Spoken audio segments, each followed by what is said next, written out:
Well, good afternoon, everyone. I want to welcome you to the Conscious Life Expo post-conference. I love this expo because we bring in some of the top talent around. And the gentleman that I'm going to introduce is one of the people that is definitely tops in his field and has such incredible information to share. So I would like you to join me in giving a rousing Conscious Life Expo welcome to David Wilcock. Thank you. Thank you.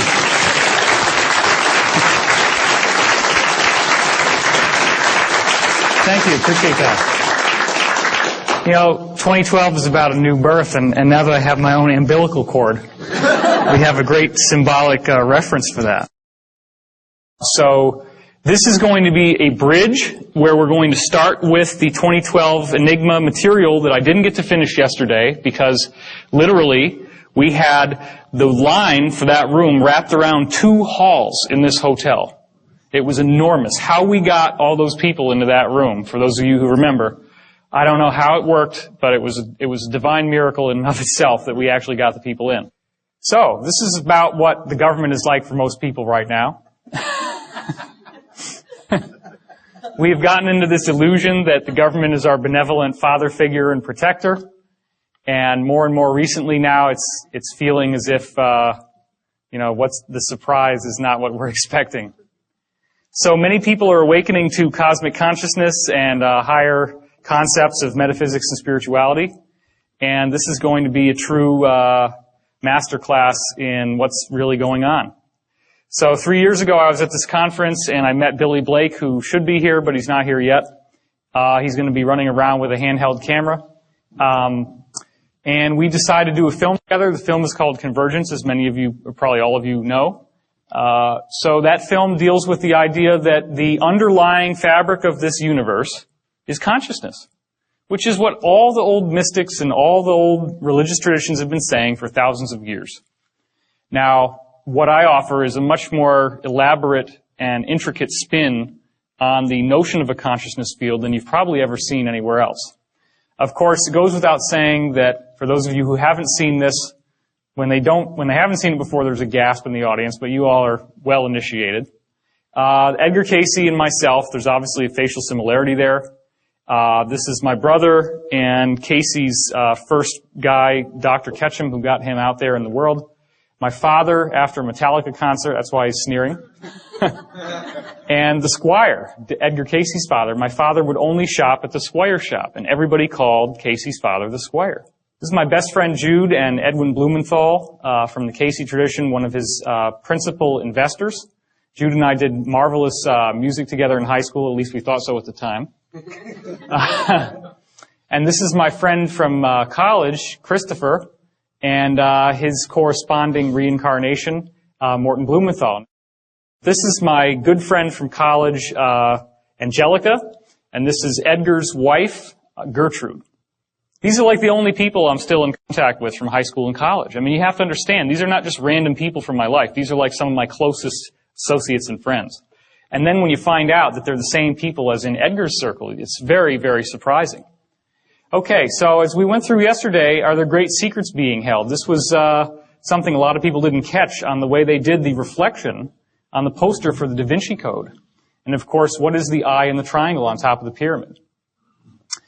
Is there a message is being given that we're not fully getting access to? Gore's inconvenient truth, sure, that looks like smoke, not. That looks like a galaxy. And here's the Milky Way from the top down. There's our sun, so you can see this is about where we are. So we're not all the way out at the edge, we're kind of in the middle. But doesn't this look sort of like crosshairs to sort of point towards the galactic center and suggest that there's some sort of galactic alignment that's going on here? So later in this talk, you're going to hear about interplanetary climate change, which is how this movement into a new area of energy in our galaxy is in fact actually causing all the planets in the solar system to experience changes just like the ones we see on Earth. So this is far from an isolated phenomenon. There's also these new physics discoveries that keep leaking out, and they always relate to sacred geometry. The idea in this case of the dodecahedron, which is 12 pentagonal faces that kind of looks like a soccer ball if you make it into a sphere. They actually found out, these scientists discovered that the background radiation from when the universe was first created has arranged itself into this odd geometric pattern. And that's been proven. So then the question is, okay, what is the force that would cause that type of geometry to emerge in the formation of the universe? As we're going into the 2012 subject, of course, crop circles have been on everybody's mind. This was the formation that came down a couple of years ago, which started out in an unfinished way. You notice that all of these blocks are completely solid, and this area is solid as well. Well, the circle makers, whoever they are, came back. And when they came back, this is what we got. Now you have time markings and symbols from the Mayan calendar, okay? And the alignment of these winged discs in terms of what markers they're pointing to, which corresponds to the Mayan system and the Aztec system, gave you an exact time reference of the length of time between when this was created and 2012, the end of the Mayan calendar. So this is a self-referential 2012 diagram given to us by whoever is behind the circle phenomenon. This is one of many crop circles which seems to suggest that the secret to understanding 2012 and this mystery that we're dealing with right here in our talk today is in vibration. That looks an awful lot like a vibrating puddle of liquid. This is what happens when you take vibration to the next step. You get sacred geometry, and I'm going to show you more about that in a second. If you can imagine, this is a sphere and a cube and then another sphere. This is the Froxfield chromosome formation. Obviously, the circle makers are saying, 2012, pay attention to your DNA, right? Except here's the thing. The chromosome's all broken up. And that's what happens before there's about to be a cell metamorphosis. Now, this is even more interesting. Check this out. What does that look like to you? A double helix. Okay, and there's 12 stations. Then down here, you get an even weirder thing. You get a triple helix, but they still have that same formation, and then boom, what's this? And look at the timelines. This is less than a month apart in 1999, and this came out in 96. So it appears that there is a message being given about the basic nature of DNA changing somehow. This is another crop formation which shows you DNA very, very clearly. As you can see that it's twisting, and you can see the ladder and the helixes. So there's something very interesting going on here. Now, this is one of the most staggering formations that's ever come down. And as I said yesterday, the idea that two drunken Englishmen stomped it down with a funny hat and a string and board after coming back from the bar one night, it just doesn't fly. This is much too complex to be something that could have been done without an elaborate. And the thing is, there have been some cases where formations like this have been documented as showing up within a 1 hour period. Like somebody's out there at night, they see nothing, and then there's lights and the dogs start barking and everything goes nuts, and then all of a sudden, boom, there it is. So this is showing you the geometry of the tetrahedron, which here's a drawing of it. This is the frozen vibration that is one of the principal energy fields that moves through planets, as you can see in this diagram. It shows up at 19.5, which is Richard Hoagland's thing. He's speaking tonight at 7.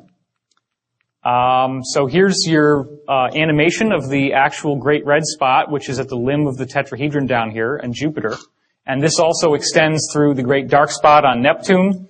This extends through a shield volcano on Mars called Olympus Mons, all throughout the solar system. So here's the secret. This is just a puddle of water that's got ordinary particles of sand in it called colloids. And those colloids are then vibrated on perfect sound frequencies like the white keys on the piano. And what you get is this interesting geometric shape inside, which should look pretty familiar